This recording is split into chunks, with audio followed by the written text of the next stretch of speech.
7589페이지 끌려가서 순환을 당하시는 거. 자, 이건 내용에 충실한 요약이라고 말씀을 드렸죠.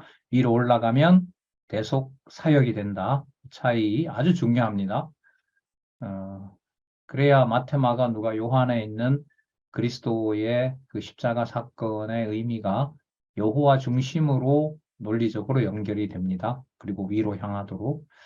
자, 이사야 53장 3절에서부터 8절까지 이 내용을 보시면은요. 자, 제가 간단하게 좀 본문 내용을 한번 쭉 따라가 보도록 하겠습니다.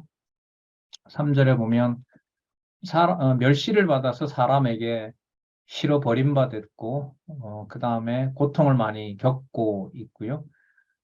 얼마나 고통을 당하는지, 사람들이 얼굴을 가릴 정도로 멸시를 당합니다. 그리고, 우리도 그를 귀하게 여기질 않습니다. 그런데 53장 4절에 보면, 우리의 질고를 지고 우리의 슬픔을 당했는데, 우리는, 하나님께 벌받아서 저렇게 맞고 있구나라고 여긴다는 겁니다.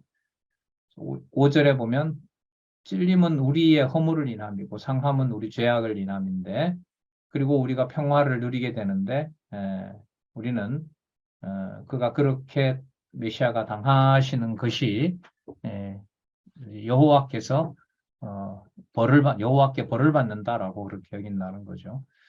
그리고 6절에 보면 우리는 다 마음대로 가고 싶은 대로 가는 양같지만은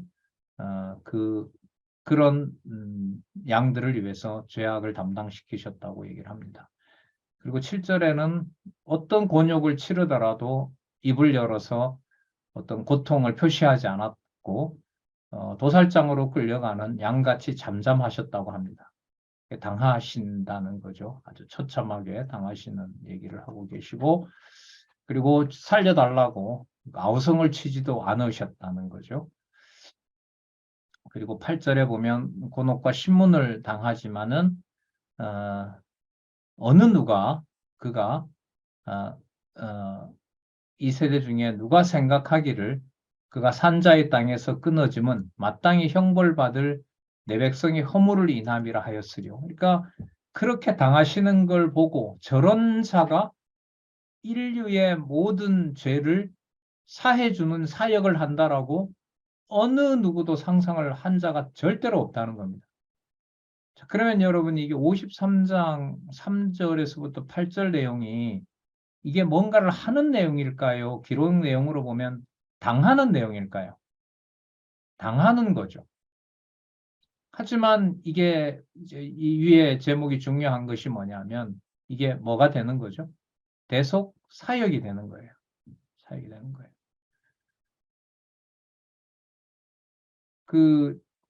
어쨌든 이게 십자가 죽으시는 사건인데 이 죽으시는 사건을 이제 마가복음을 지나면서 누가복음에 오게 되면 이것은 이제 아무도 할 수 없는 일을 하시는 분으로 지금 53장 3절에서부터 8절까지 얘기를 합니다. 그러니까 당하시는 쪽에 아까 강조를 뒀다면은 이제 그가 하신 사역에 맞추어서 좀 본다면은 4절 같은 경우에 우리를 위하여 우리 슬픔과 우리의 질고와 슬픔을 당했다, 짊어지셨다는 게 나오고요. 그 다음에 5절에 보면 우리가 평화를 누리도록 해주셨다. 이건 대속의 결과인 거예요, 전부. 그리고 무리의 죄악을 그가 담당했다는 말씀이 또 나오고요. 거기에 대해서 너희들이 그럴 수 있느냐라는 어떤 그런 그 원망조가 7절에 보면 하나도 나오지 않는다는 거예요. 그걸 아버지가 정하신 대로 그대로 그냥 묵묵하게 사역을 하셨을 뿐이라는 겁니다. 그리고 8절에 보면 자기 백성들, 모든 백성, 이방을 포함한 자기 백성들의 받을 형벌을 당신이 이제 대속 형벌이라고 그러죠. 대속 형벌, 대신해서 형벌을 주시는 것으로. 그래서 제목은 양쪽 가로가 끌려가서 순환을 당하는 거지만 위에 있는 무슨 사역? 능동적으로 대속 사역을 하시는 것이다. 그러니까 여러분 교회 생활에서 좀 인간 중심적으로 뭘 당한다, 뭘 한다 이런 게 이제 그리스도의 대속 사역의 관점에서 본다라면은 잘 안 맞죠, 사실. 그야말로 인간 중심적인 것과 그 하나님의 어떤 존재를 드러내신다는 이런 차원이 많이 다릅니다. 뭐 근본적으로 다르고요. 자, 그럼 죽어서 무덤에 장사되는 사건들은 본문에 가면 나오지만은 그 그리스도가 죽으시는 사건을 그 안식일에 쉬셨다는 계명을 쫓아 안식일에 쉬더라는 말씀하고도 관계가 되죠. 여인들이 돌아가서 그 향품과 향유를 예비하더라 그러고 그 다음에 계명을 쫓아 안식일에 쉬더라. 23장 56절에 이 말씀이 있거든요. 그러니까 이 제목은 죽어서 무덤에 장사되는 건데 56절을 끝에 보면 뭐라고 나와요? 계명을 쫓아 안식일에 뭐 하시더라? 쉬더라. 그러니까 무엇을 쉬신 거죠? 사역이 끝났기 때문에 다른 일을 할 필요가 없는 거예요. 그러니까 그게 이제 쉬신다는 거죠. 그러니까 사역을 뭐 하신 것이다? 완성하신 것이다. 이렇게 되거든요. 7594페이지에 죽어서 무덤에 장사되시는 사건에 볼까요? 이사야 여기는 53장 9절에서부터 12절입니다. 아까 3절에서부터 8절 이후에 또 이어지는 거거든요. 53장 9절에 보면 그 묘실이 부자와 함께 되었도다. 그러니까 그 아리마대 요셉이죠. 자기 그 무덤에다가 그리스도가 장사되시는 거, 부자가 장사하는 것까지 다 나와 있습니다. 그러면 그리고 53장 10절에 여호와께서 그로 상함을 받게 하시기를 원하사 질고를 당케 하셨은즉 여기 잘 보세요. 그 영혼을 무엇으로 드리기에 속건 제물로 드리기에 이르면 그가 그 씨를 보게 되며 그 날은 길 것이요 또 그의 손으로 여호와의 뜻을 성취하리라. 이 10절 선명하죠. 선명하죠. 무슨 제물을 드리기에 하다고요? 속건 제물. 그래서 누구도 보내요? 강도도 낙원에 보내요. 강도도 낙원에 보내요. 여기 속건 제물이라고 나오잖아요. 자, 11절. 그가 자기 영혼에 수고한 것을 보고 만족히 여길 것이라. 그러면 여러분 이거는 자기 영혼에 수고한 것을 보고 만족히 여긴다라는 말은 당한 경우로 보면 이게 성립해요, 안 해요? 안 하죠. 당신이 한 사역이니까 거기가 뭐예요? 만족스러운 거죠. 그래서 이거는 사역이 능동적 사역이 맞는 겁니다. 나의 의로운 종이 자기 지식으로 많은 사람을 의롭게 하며 또 그들의 죄악을 친히 담당하리라. 대속 사역이 맞네요. 그러므로 내가 그로 종기한 자와 함께 분깃을 얻게 하며 강한 자와 함께 탈취한 것을 나누게 한다. 이는 그가 자기 영혼을 버려 사망에 이르게 하며 범죄자 중 하나로 헤아림을 입었느니라. 그러니까 범죄자처럼 그렇게 당하시지만 그분이 아까 속건 제물을 드리는 분이다. 끝에 보세요. 그러나 12절 끝에 그러나 실상은 그가 많은 사람의 죄를 지며 범죄자를 위하여 뭐 했어요? 그러니까 강도가 낙원 가는 일이 여기 약속되어 있네요. 그죠? 53장 12절 끝에 그러나 실상은 그가 많은 사람의 죄를 지며 범죄자를 위하여 뭐 하고 있었어요? 기도하고 계신 거죠. 대속사역을 세상 누가 보더라도 죽어 마땅한 강도를 어디에 보내신다는 거죠? 예. 그건 이제 그 뭐 인간이 고귀해서라는 차원이 아니라 이분의 대속사역이 바로 위대한 사역이라는 사실을 여기서 증명을 해주고 있는 겁니다. 예. 놀라운 근거들이 나타나네요. 7598페이지 대속의 완성 사역 한번 보겠습니다. 대속의 완성에 의한 사역 호세아 6장 2절입니다. 여호와께서 이틀 후에 우리를 살리시며 제3일에 우리를 일으키시니 자 주어 여호와께서고요. 우리가 그 앞에 살리라. 그럼 계속 이제 복수로 얘기를 하지요. 우리를 일으키고 우리가 그 앞에 산다라는 말인데 이제 복수라는 게 여러분 의미가 좀 있어요. 왜냐하면 대속사역을 아까 속건제물 드린다고 했는 게 예수님을 위해서 드리는 거예요. 우리를 위해서 드려준다고 아까 이사야서에서 얘기했어요. 우리를 위해서 드리는 거죠. 언약 자손을 위해서 드리는 거기 때문에 여기서 제3일에 그리스도가 부활하시는 사건이 언약 자손들이 뭐 하는 거, 소생하는 거, 부활하는 사건하고 관계가 되는 거죠. 그래서 여러분 아까 그 구조, 이게 그 구조에 드러나는 거예요. 출애굽기 29장에 규례, 그 제사 규례를 주신다고 했는데 32장, 33장에 첫 번째 언약을 깨어버리게 되고 첫 번째 증거판을 파괴하지만 내 백성이 맞다는 걸 확인해 주기 위해서 35장에서부터 다시 무엇을 회복하신다? 성막규례부터 시작해서 제사규례를 레위기까지 확정해 주신다. 그 구조하고 똑같은 거죠. 그걸 누가 하시는 것이냐? 여호와께서 하신다는 겁니다. 자, 그 다음 열왕기하 2장 11절.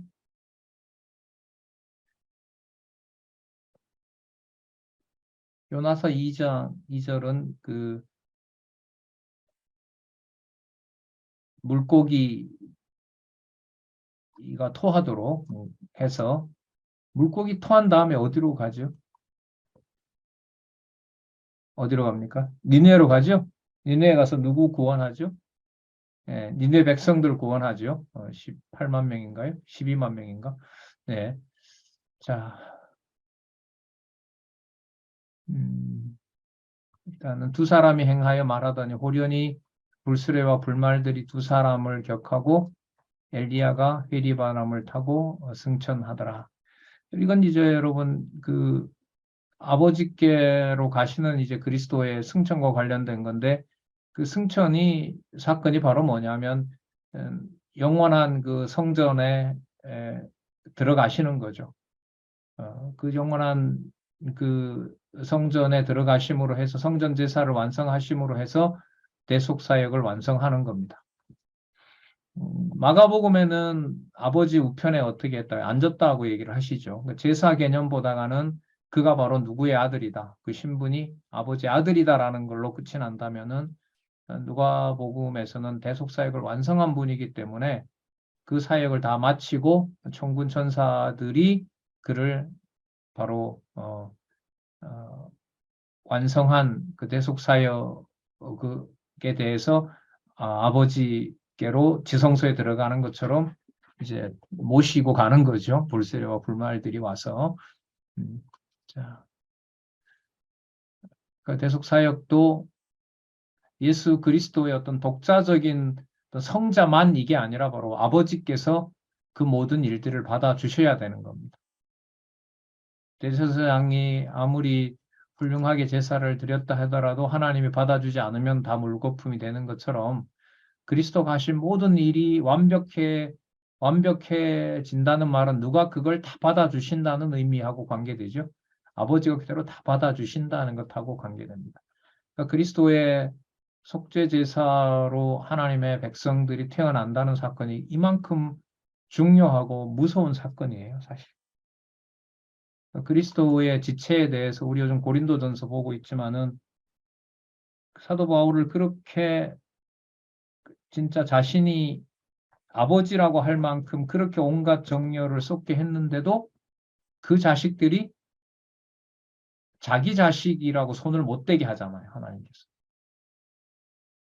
이런 엄격함이 바로 하나님 자녀에 대해서 주어진 하나님의 섭리라고 할 수가 있습니다. 그러니까 자손 보호의 어떤 방법, 자꾸 좀 생각을 안 할 수가 없어요. 도대체 이 땅에 태어나서 이런 존재로 이렇게 살아가고 또 이런 사람들과 함께 교회 생활을 경험한다라는 게 뭐가 그렇게 귀한 거지? 어느 정도로 고귀한 건가?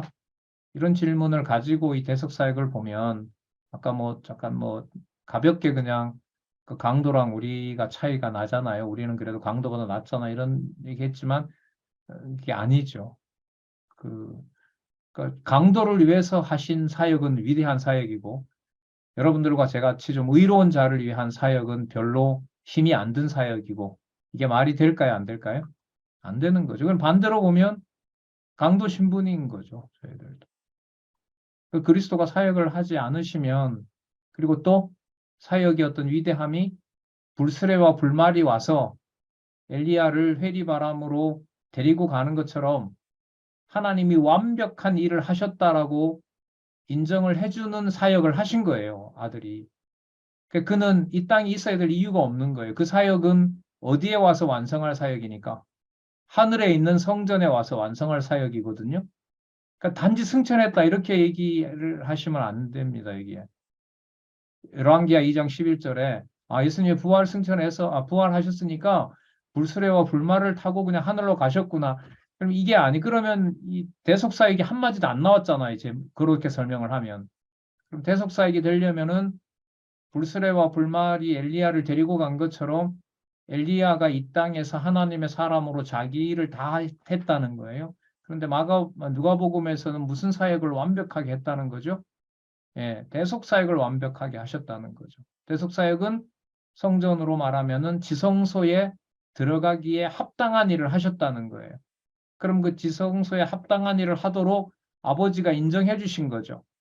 그러니까 마치 불수레와 불말을 가지고 엘리야를 데리고 가는 것처럼 천사가 호위해서 그리스도를 어디로? 아버지께로 데려가는 그 승천해서 대속사역을 완전히 완성하는 것하고 관계가 되는 겁니다.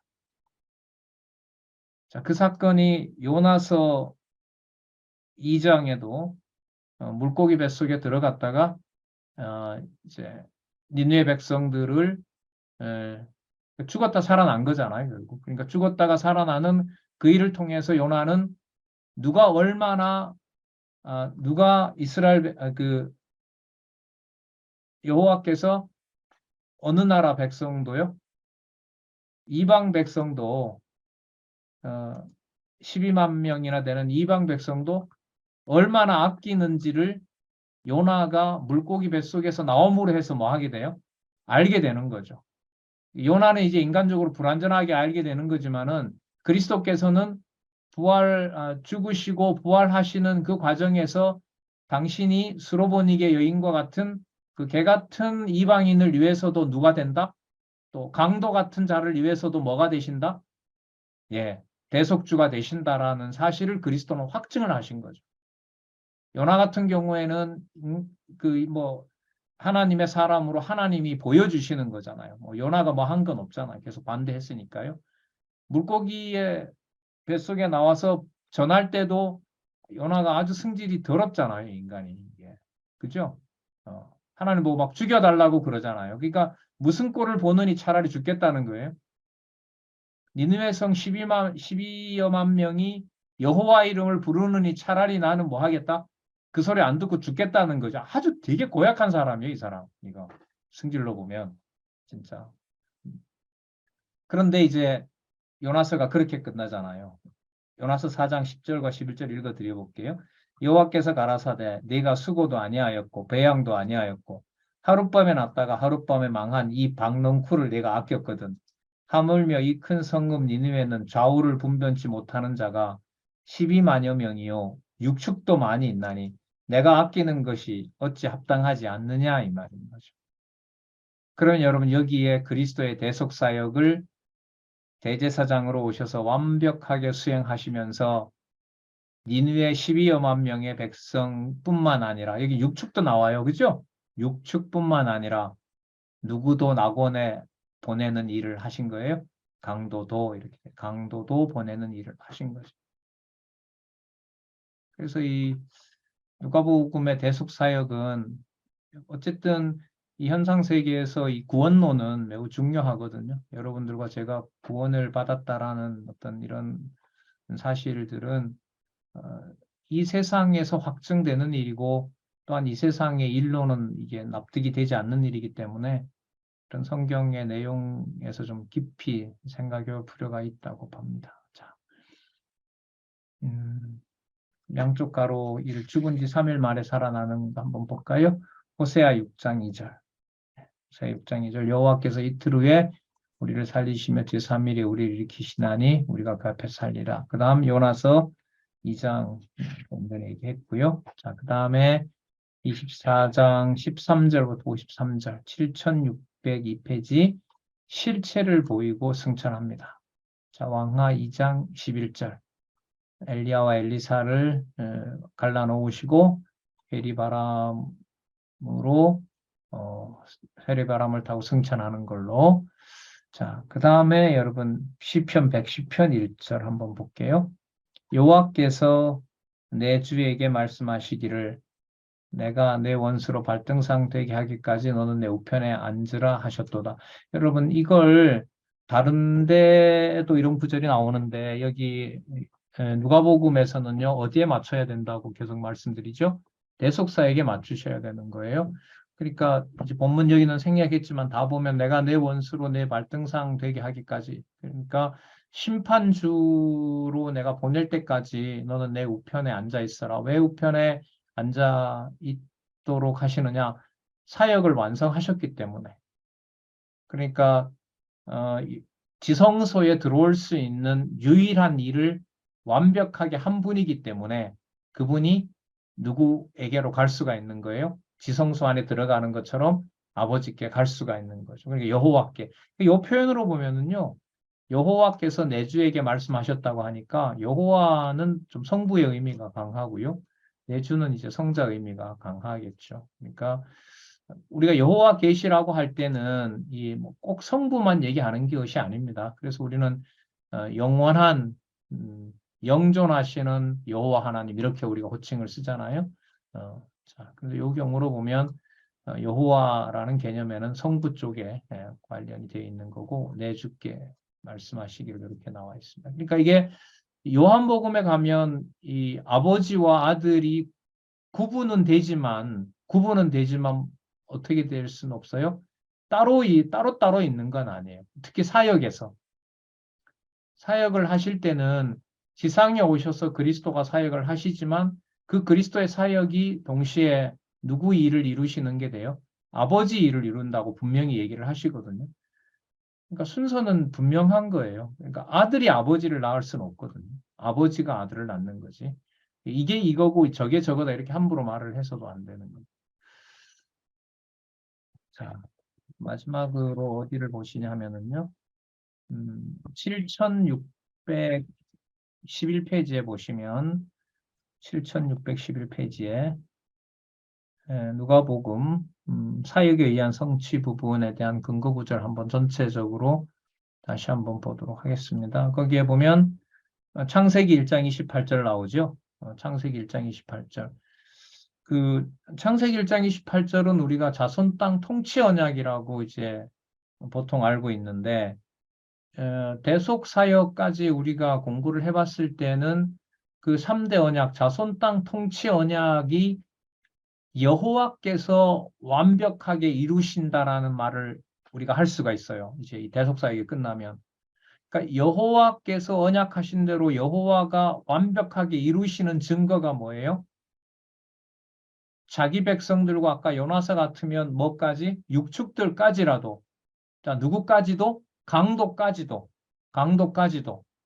누가 책임을 져주시죠? 여호와가 책임을 져주시는 거예요. 그래서 여호와가 보내신 그리스도가 무슨 사역을 완성하세요? 대속 사역을 완성하시는 거예요. 그러니까 자손 땅 통치 언약은 그 언약이 완벽하게 성취되는 것을 여호와께서 하시는데 그 여호와께서 어떤 방법으로 하느냐? 바로 당신이 이 땅에 오셔서 이건 요한복음이고 누가복음 같으면 아들을 이 땅에 보내서 아들 사역을 통해서 그가 하나님 나라를 맡아서 무엇으로 완성해요? 대속 사역으로 완성하시는 거예요. 번제와 소제와 화목제와 그 다음에 속죄제와 속건제를 통해서 육축까지 또 누구까지? 강도까지 어느 곳에 어떤 짓을 하고 있는 자라 하더라도 자신의 나라에 합당한 자면 반드시 찾아낸다라는 것이 바로 창세기 1장 28절의 확증인 거죠. 무슨 사역으로 확증이 된다? 대속 사역으로. 꼭 들어가야겠죠. 대속 사역이. 자, 그럼 이게 나중에 이제 서신서에 가면 성령께서 오셔서 얘기를 할 때는 여러분 나라 사역과 뭐 성전을 대속 사역이나 이런 것들이 여러분 분리가 될까요? 거의 동시에 같이 언급이 될까요? 동시에 같이 언급이 되죠. 그래서 로마서라든지 이런 데 가면 나라도 나오면서 동시에 대속사 얘기 나오는 거예요. 그래서 여러분 우리가 구속사를 무시하는 게 아니에요. 구속이라는 걸 무시하지 않습니다. 성경신학은. 구속은 어떻게 보면 오늘 보신 것처럼 창세기 1장 28절을 정말로 여호와의 능력으로 이루신다라는 것을 여호와가 확증하는 방법이 유일하게 만족스러운 대제사장인 아들을 직접 당신이 보내시는 거예요. 그렇기 때문에 구속을 무시하지가 않습니다. 거기에서 이제 그리스도가 다 했다라고 이렇게 얘기를 해버리면 이제 이게 바르트주의가 되는 거예요. 자, 그 다음에 여러분 창세기 12장에서부터 36장은 여기에 여러분 잘 아시는 대로 아브라함, 이삭, 야곱 사건이잖아요. 아브라함에게 주신 3대 언약, 그 다음에 이삭에게 물려주는 3대 언약, 야곱에게 물려주는 3대 언약 이런 내용들이 나오는데 그 여러분 아브라함의 사건이든 이삭의 사건이든 야곱의 사건이든 간에 하나님께서 그 일을 이루어 가신다라는 게 12장에서부터 36장까지 안 나오는 데가 있어요, 없어요? 없어요. 없어요. 그리고 많은 희생이 따르도록 하죠, 사실. 많은 희생이 따르도록 하고 여호와께서 받을 만한 행위를 대속사역 행위를 하도록 하죠. 아브라함 같은 경우에 누구를 만납니까? 누구를 만나요? 대제사장 만나잖아요. 누구 만납니까? 멜기세덱 만나잖아요. 맞죠?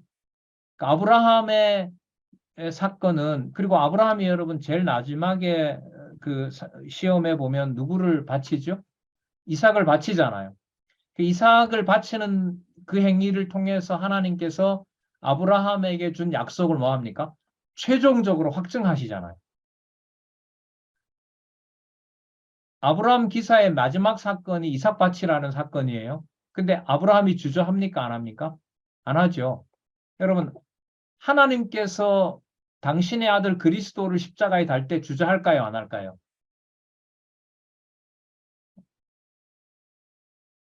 말이 좀 이상하지만은. 그러니까 그리스도가 당하시는 게 아니라 그랬죠. 그리스도가 능동적으로 하신다라는 말은 누가 기뻐하니까 자기 몸을 던지는 거예요? 아버지가 기뻐하니까. 그러니까 아브라함이 아들을 이삭을 죽이려고 합니다. 적극적으로 죽이려고 해요. 주저하지 않습니다. 뭐 피하지도 않아요. 마지막 테스트에서는 바로 단행을 합니다. 자, 그러면 누가 보실 때 완벽한 하나님의 일을 완성하는 일이 돼요? 아버지가 보실 때, 하나님이 보실 때. 예? 그러면 언약 자손인 이삭을 아브라함이 보호한다고 결론을 내려야 되겠어요? 아니면 아브라함의 믿음을 완벽하게 만들고 언약 자손을 완벽하게 보호하는 걸 하나님이 한다고 결론을 내려야 되겠어요? 후자로 결론을 내려야 되겠죠. 그러니까 여러분들과 제가 하나님의 자손으로 보호받는다는 것이 그리스도의 사역을 빼고는 백성 개념을 말할 수가 없다는 거예요. 누가복음은. 그러면 창세기 12장에서부터 36장까지 이삭도 마찬가지고 이삭은 그 경험을 한 거잖아요. 자기의 목숨이 누구에게 달려 있다는 걸 알까요? 여러분 코끝에까지 내려왔을 거 아니에요. 아버지가 칼 들고 밑에서 쳐다왔을 거 아니에요. 자기를 죽이려는. 그 사건을 누가 한 거라고 알게 될까요?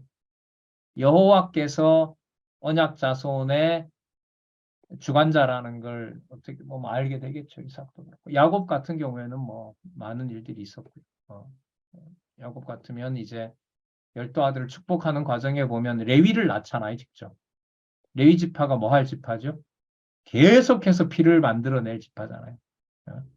그 딸 디나인가요? 디나의 그 강간 사건에서도 주동자가 누구죠? 레위잖아요. 레위가 가서 그냥 다 그 대적들을 치잖아요. 손에 계속해서 피를 묻혀야 되는 그런 일들의 그 레위라는 아들을 낳는 일이니까요. 뭐 이런 것도 전체적으로 다 정리가 돼요. 어쨌든 창세기 12장에서부터 36장까지 열조에게 맺으신 언약을 완성하시는 것은 무슨 사역으로 완성이 된다? 대속 사역으로. 제사 행위가 들어가지 않은 경우가 없다라는 거. 자, 그거 염두에 두시고요. 자, 창세기부터 에스더서까지 우리 섭리를 통한 언약으로 보면 여기에 남쪽 북쪽 이스라엘 다 망하고요. 여러분 역대기 에스라 느헤미야 에스더에 보면은 여러분 역대기의 1장 1절에 누가 나오죠? 아담 나오잖아요. 그러면 그 아담으로부터 시작해서 역대기 마지막에 이제 돌아온 유다 자손의 족보 끝까지가 나오거든요. 그 당시에 돌아온 사람들 이름이 쭉 나오잖아요. 그리고 돌아와서 뭘 하죠? 에스라의 주제가 뭡니까? 성전 회복이에요. 성전 회복을 536년에 토대를 놓지만은 516년에 20년 후에 가서 이제 비로소 성전을 재건합니다. 느헤미야는 무슨 내용이냐면 돌아왔지만은 성전은 지었지만 성전 제사를 드려요, 못 드려요? 못 드려요. 516년에 세우고요. 516년에 그러니까 전체로 보면 536년에 돌아왔지만 제사는 444년인가 드려져요. 역사적으로 보면. 그럼 90년 만에 드려지거든요. 536년. 그렇죠. 90년 만에. 90년 만인데 성전은 20년을 빼버리니까 성전을 516년에 지으니까 성전 지어놓고 70년 후에나 가서 제물을 드려요. 제물을 드려요. 그러니까 누가 성전과 제물을 관리한다는 말이 돼요? 여호와께서 하시는 거죠. 1년이면 다 지을 성전을 20년 동안 못 짓게 하잖아요. 그게 여러분 에스라거든요. 지어놨는데 뭐가 없으면 아무것도 안 해요. 제사를 못 드리는데 무슨 의미가 있어요, 성전이. 그게 70년이나 간다니까요. 그 사이에 누가 타락합니까? 제사장들이 거기서 음란을 하잖아요. 그 인구 조사, 전수조사 하잖아요. 다 색출하잖아요, 하나님께서. 싹 골라내죠. 그 다음에 성전 제사가 드려지도록 해요. 그러면 돌아온 이스라엘 백성들에게 여호와의 이름을 부를 수 있는 백성을 제사 행위를 통해서 가능한데 제사 행위를 준비하는 걸 누가 하신다는 거예요? 누구 방법으로? 여호와가 하신다는 게 거기 너무 분명히 드러나요. 그리고 또 하나. 역대기 에스라 느헤미야의 기자를 보통 일반적으로요. 그걸 에스더라고 얘기를 합니다. 에스라라고 얘기를 합니다. 에스라가 이제 율법의 박사이기 때문에. 그런데 말라기 아시죠? 말라기의 저자인 그 말라기서의 말라기가 에스라랑 비슷한 시대예요. 시대가 겹칩니다. 이게 무슨 뜻이냐 하면 90년 동안의 제사 행위를 여호와께서 준비를 하셔서 겨우 제사를 드리게 하도록 에스라 느헤미야의 에스라 느헤미야로 이어지는 섭리를 하셨는데 그 만들어진 것에 대해서 말라기 보고는 뭐 하라 그래요? 다 닫아버리라 그래요. 치워버리라 그래요. 이게 무슨 일이에요, 그러니까? 에스라 느헤미야 성전은 돌아와서 회복한 성전이고 그건 약속되어 있기 때문에 이루어 주신 거예요. 그리고 분명한 사실은 제사 행위가 드려져야 이 백성이 누구 앞에 거룩한 백성이 돼요? 여호와 앞에 거룩한 백성이 돼요. 그런데 여러분 그게 실체예요? 그림자예요? 그림자죠. 그래서 말라기에서는 그거 전부 다 뭐 하라 그러는 거예요? 다 닫아버리라 그래요. 여러분 닫아버린다라는 게 이게 심각한 사실이에요? 아니면 그래도 되는 거예요? 심각하죠. 오늘 우리가 배운 대속사역에 의하면 대속사역이 없으면 뭐가 될 수가 없어요? 3대 언약이 이루어질 수가 없는 거예요. 자손 언약이 이루어질 수가 없는 거라고요.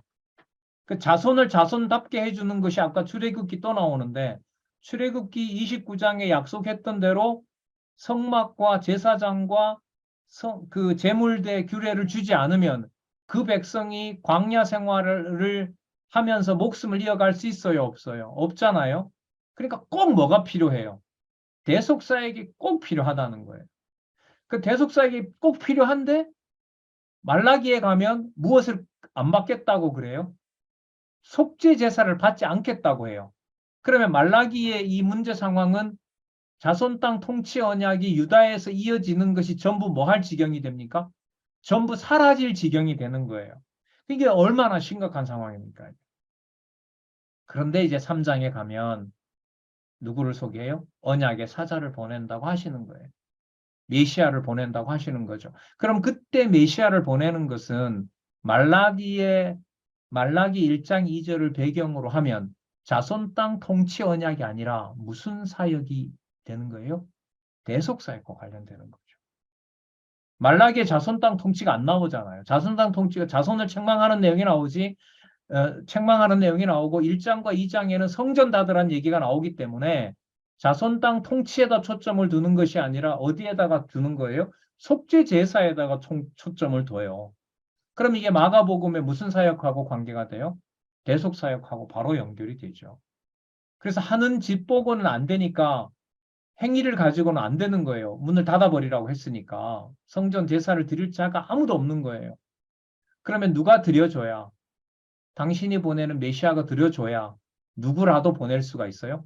강도라도 이제는 갈 수가 있는 거예요. 그러니까 전적으로 대속사역에서는 자손 땅 통치 언약을 전적으로 누가 한다라는 걸 확증하고 또 확증한 거예요? 여호와가 하신다는 거죠. 그러니까 우리 기준에서는 자손 땅 통치만 보여줘도 저거 보면 여호와께서 돌아오게 하는 거지. 근데 성경은 그게 아니잖아요. 에스라의 족보 확인해주고 에스라 느헤미야에서는 역대기에서 족보를 확인해주고 돌아온 역사 얘기하면서 에스라 느헤미야에 가면 무슨 일이 벌어져요? 성전을 회복하잖아요. 선지서 마지막에도 자손 땅 통치가 아니라 뭘로 마감이 돼요? 성전 얘기가 나오잖아요. 속죄제사 얘기가 나오잖아요. 그러면 자손 땅 통치 언약의 3대 언약의 완성을 여호와가 하시는데 여호와의 무슨 사역으로? 대속 사역. 어마어마하게 중요한 거죠. 그래서 성경신학은 여러분 구속이라는 사건을 배제한다 안 한다? 절대로 하지 않습니다. 이제까지 구속사는 그러나 이제 누구 중심이었다는 거예요? 인간의 구원 중심이었다는 거죠. 여호와 계시가 나오지 않았다는 데 문제가 있는 거예요. 네. 자, 여러분. 그래서 창세기부터 에스더까지 했죠. 그럼 창세기부터 말라기 내용은 우리 크게 한번 볼까요? 섭리를 통한 언약, 아까 설명했고요. 여러분, 찬양을 통한 언약하고 대속 사역하고 뭔 상관이 있을까요? 직접 연관이 됩니다. 여러분, 여호와의 속성을 전능성에서부터 신실성, 주권성, 영원성, 자비성 이렇게 되잖아요. 여호와의 속성을 찬송할 수 있도록 누가 하세요? 여호와께서 하시죠. 그럼 여호와께서 하시는 마지막 그 완성이 무슨 방법으로 하세요? 어디에다가 제사를 드리고 어디에서 향이 올라와야 돼요? 지성소에서. 그 지성소에서 여호와의 이름이 있는 곳에서 뭐가 드려져요? 속죄 제사가 드려지잖아요. 그럼 여호와의 속성이 찬양되는 그곳이 뭐가 드려지는 자리예요? 그렇죠. 대속 사역이 진행되는 자리죠. 그리스도께서 이제 부활하시기 전에 성전과 제자들에게 다니시면서 뭐 하셨어요? 마음을 열어 뭘 가르쳤다 그랬어요? 성경을 깨닫게 하시는 거잖아요. 그럼 성경을 깨닫게 하는 그 사역이 누구의 존재와 영광을 찬양하게 하는 거죠? 아버지의 존재와 그 영광을 찬양하는 겁니다. 그러니까 여호와의 속성이 택한 백성들에게 완성이 되려면 여호와께서 하신 대속 사역이 아니면은 가능하다, 불가능하다? 불가능하다. 불가능하다. 그러니까 여러분 성도 하나의 한 명 한 명의 죄사함의 역사는 하나님께서 자기 백성 만드시는 대속 사역의 결과입니다. 아까 이사야 53장 우리 읽었잖아요. 그게 결국 그리스도가 비참해지는 것이고 동시에 누가? 하나님이 이 땅에 오시는 역사와 관련이 되거든요. 근데 지금은 누가? 성령께서 다른 지체를 통해서 그 역사가 일어나는 거예요. 그러니까 여러분 교회를 위해서, 가정교회를 위해서 진정한 속죄제사, 대속사역, 그리스도가 가신 길을 가도록 해준다는 것은 이 지상에서 하나님 백성 된 사건의 완성입니다. 완성을 맛보는 거예요. 그래서 어느 정도로 누구에게 어떤 은사를 줬는지 저는 모르죠. 여러분들도 모르고. 분명한 것은 각자 자신에게 준 대속사역을 따라가도록, 그 본받으라는 말씀이 나오잖아요. 배우고 받고 듣고 본봐. 그게 바로 여러분 대속사역으로 하나님의 백성이 마무리되는 거예요.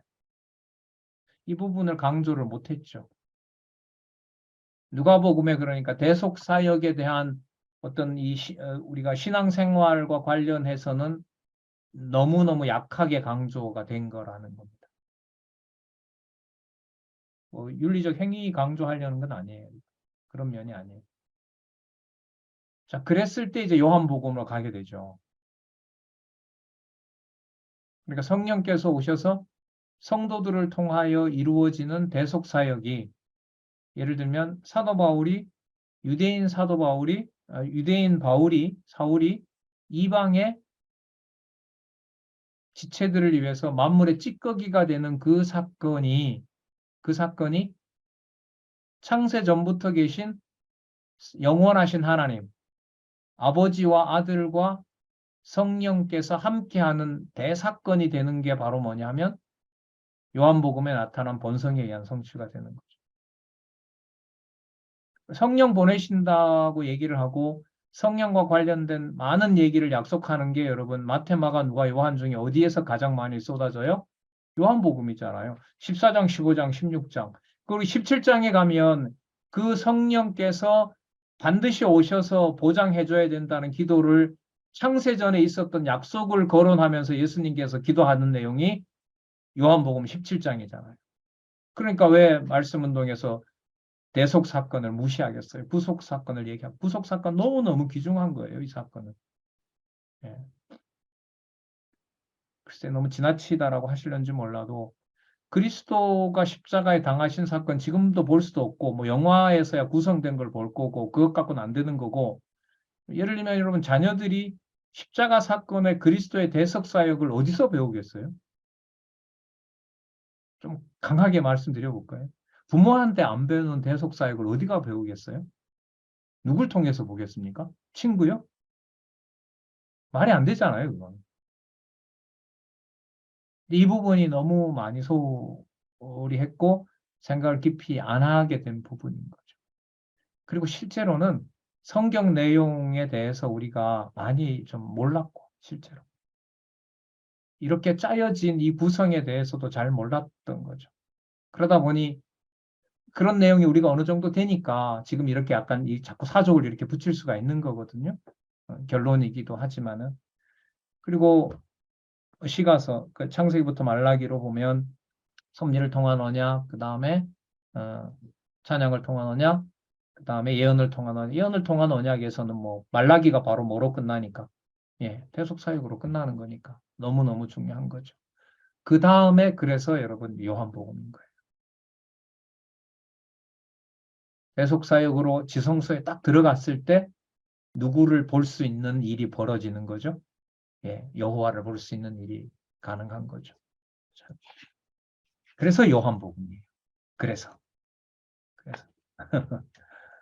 잘도 끼워 맞춘다 그렇게 생각하실는지 모르겠는데 너무 놀랍습니다. 뭐 끼워 맞춘다 해도 뭐 상관없어요. 뭐 이렇게 조합이 될 수가 있겠어요, 이게 성경이?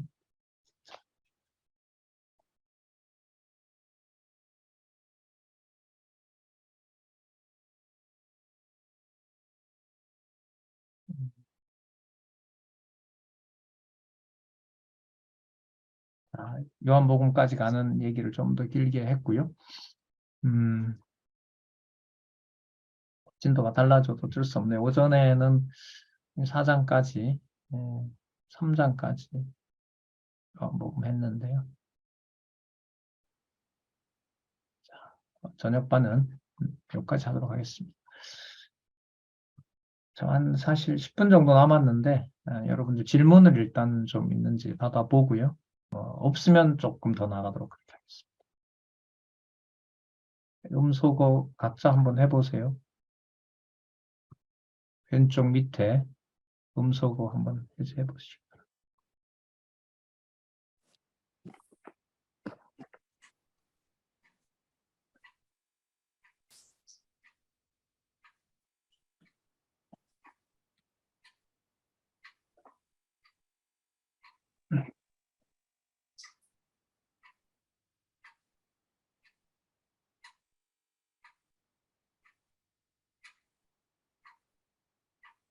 없어요?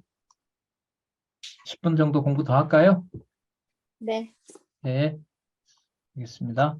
좀 더 하겠습니다. 자, 본성이한 성취. 자, 뜻 많이 드렸죠? 서로 많이 했습니다. 바로 보겠습니다. 창세기 1장 27절부터 28절까지 요한복음의 근거. 자, 1장 28절은 우리가 익숙하게 알고 있는데 27절을 동반을 해요. 하나님 자기 형상 곧 하나님의 형상대로 사람을 창조하시되 남자와 여자를 창조하시고 그들에게 복을 주셨다. 이렇게 나오잖아요. 1장 28절은 나는데 여러분 27절과 28절의 이 관계는 자 27절에 많이 반복되는 건 뭐냐면 하나님의 형상대로 아담을 지은 거예요. 사람이 아담이거든요. 그게 이제 남자와 여자 이렇게 되는 거예요. 아담이 그냥 남자로 얘기를 하는데 이 표현으로 보면 달라요. 사람이 여러분 아담입니다. 아셨어요? 사람이 이게 아담이에요. 그리고 아담 속에 누가 있어요? 남자와 여자가 있는 거예요. 이렇게 돼 있는 거예요. 정확하게 말하면. 그러니까 이게 분리가 되지만은 사람이기 때문에 또한 뭐가 안 돼요? 분리가 안 돼요. 그럼 이게 뭘 얘기를 하는 거냐? 아버지로부터 아들이 태어나지만 아버지로부터 아들이 이 땅에 오지만 아버지와 아들이 분리가 된다, 안 된다? 안 된다 하는 거죠. 그러니까 말씀이 뭐가 됐다? 육신이 됐다고 해서 그러니까 육신이 말씀이 될 수는 없어요. 육신이 말씀이 될 수는 없어요. 그러니까 말씀이 육신이 된다라고 해서 말씀과 육신이 창세기 요한복음 1장 1절에 나온 대로 분리가 되는 것이다, 아니다. 아니다라는 거죠. 그러니까 이 땅에 하는 일이 그러면 전부 누구 일이 되는 거예요? 단순화하면 하늘의 일이 되는 거죠. 그걸 제일 먼저 이 요한복음의 근거로 지금 이 창세기 1장 28절을 들고 있는 겁니다. 자,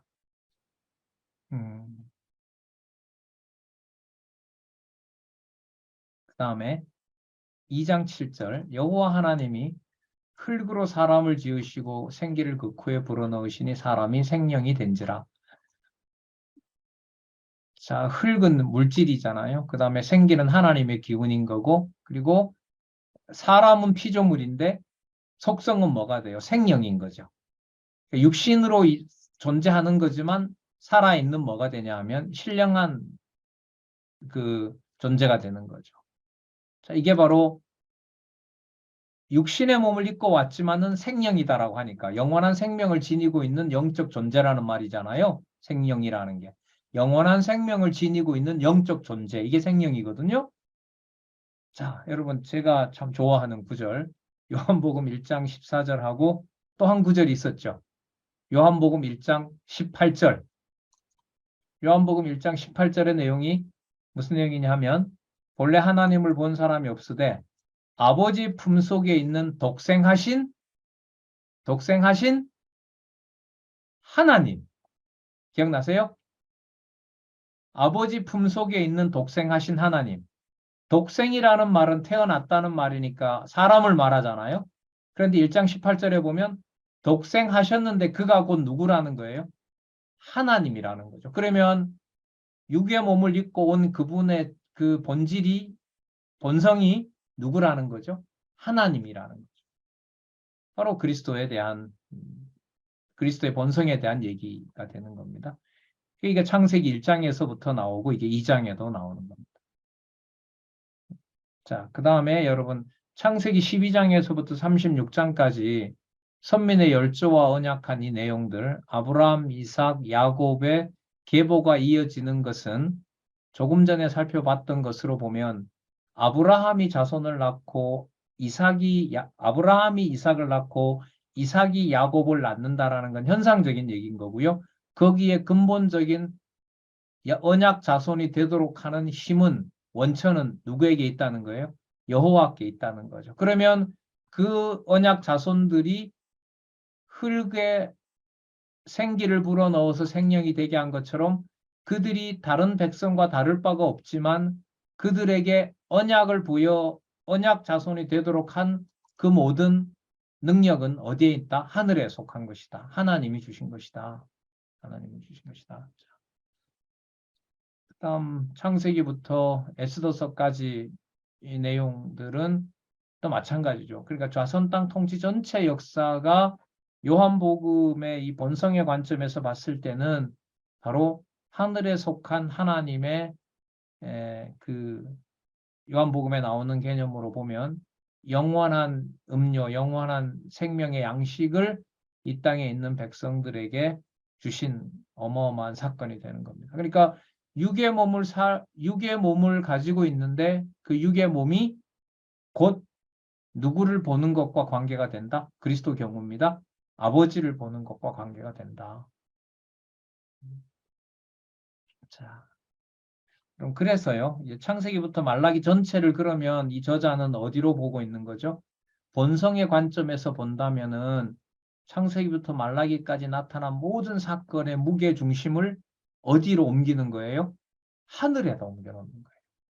그러니까 요한복음 17장만 하늘에 속한 게 아니라 요한복음 17장이라는 안경을 가지고 창세기에서부터 말라기까지 보면 그건 전부 어디 사건이 되는 거예요?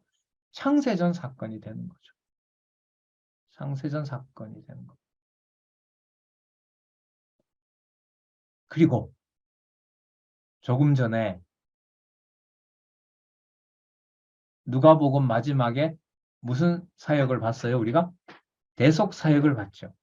대속 사역은 이 땅에 있는 모든 사건들이 모든 하나님의 백성들이 죄인의 몸으로 살지만은 대제사장이신 그리스도가 지성소에 가서 누구를 만족시키는 일을 하시는 것이다.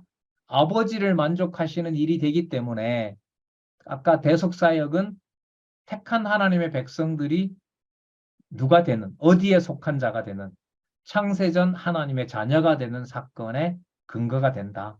그래서 누가복음이므로 뭐다? 요한복음이다. 그런 논리적 일관성이 생긴다.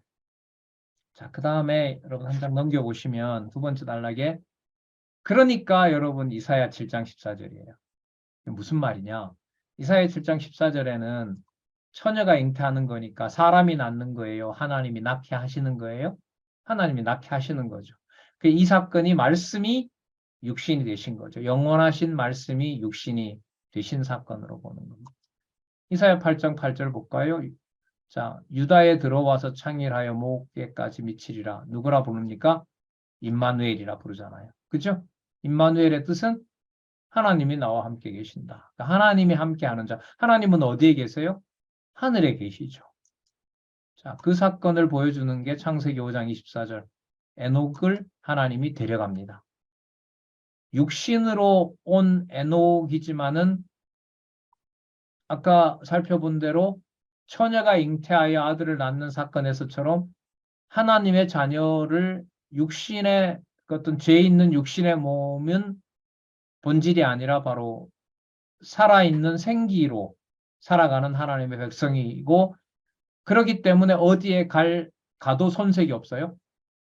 하나님과 동행해도 손색이 없고 그래서 어디까지 데려가는 거죠? 하늘에까지 에녹처럼 데리고 가는 겁니다. 하나님의 사람 엘리사를 남겨놓고 하늘에 데려가는 것하고 똑같죠. 그러니까 소속을 어디에다가 두도록 보여줘요? 요한복음은 하늘에 있는 사건으로 보여줘요. 이걸 아까 누가복음하고 연관을 시키면 그렇게 할 수 있는 자격을 전적으로 누가 주셨어요? 그리스도가 오셔서 대속사역을 하신 거죠. 네, 진짜 놀라운 일입니다. 자, 제1절 천례의 신성 보시면 이사야 7장 14절 아까 살펴봤고요. 이사야 8장 8절 봤고요.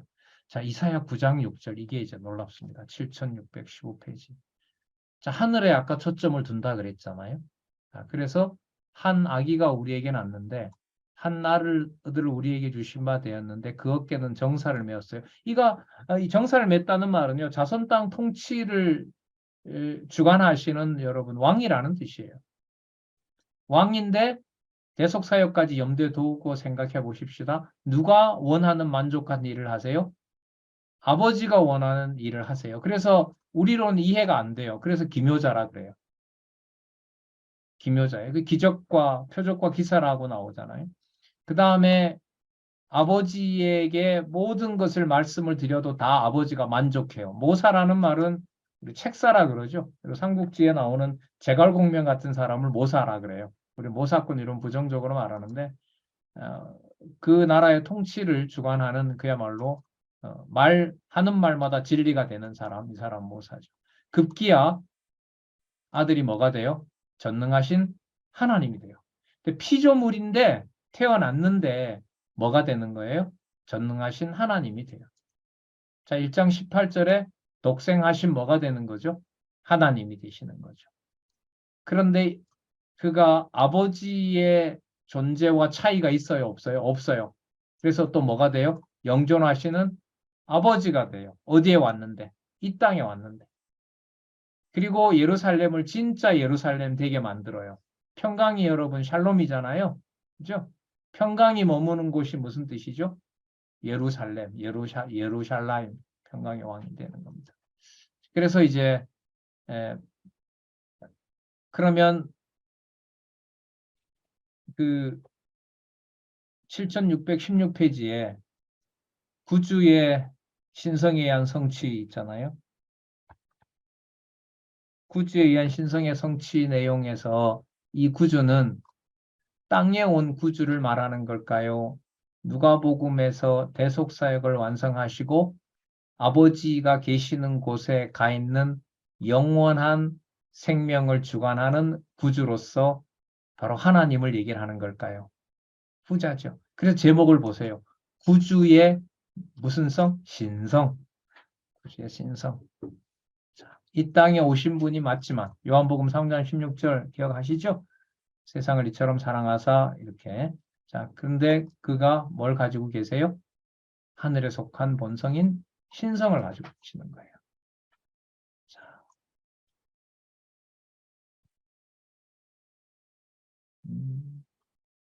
시간을 지키겠습니다. 지금 10시 좀 넘었습니다. 여기까지 하도록 하겠습니다. 다음에 요한복음 1장 우리 7616페이지부터 다시 하도록 하겠습니다. 아까 질문이 없다고 하셨으니까 그래도 이거는 물어봐야 되겠다라고 하는 부분이 있으면 음소거 해제하시고 물으시고 없으면 기도하고 마치도록 하겠습니다.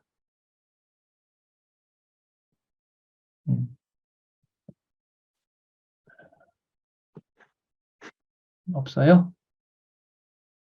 네. 그러면 기도하고 마치도록 하겠습니다. 하나님 감사합니다. 다시 진리의 말씀을 볼 수 있는 여러 가지 지혜를 하나님께서 깨닫게 해주셨습니다. 기록한 말씀의 권위가 이렇게 높고 또 사람이 생각할 수 없는 차원인 이 진리를 이 저녁 시간, 이 밤 시간 이렇게 듣게 해주셔서 너무나 감사드립니다. 듣고 깨달은 바를 이 시대에 진리의 말씀이 점점 뒷전으로 밀려나고 다음 성경의 진리를 등한히 여기는 이 시대에 각 지체들에게 동역자들에게 주신 하나님의 은사와 또 그렇게 해주신 목적이 있으리라 봅니다. 각자 주어진 자리에서 이 세상에 속한 몸이고 우리 눈으로 보는 글이지만 살아계신 하나님의 말씀으로 보고 깨달을 수 있도록 성령께서 온전히 주관하여 주시옵소서. 편안한 밤, 편히 쉬는 영적으로 편안한 시간 될 수 있도록 성령께서 지켜주시옵소서. 예수님의 이름으로 기도드렸습니다. 아멘. 수고하셨습니다. 네, 감사합니다. 수고하셨습니다. 수고들 하셨어요. 예.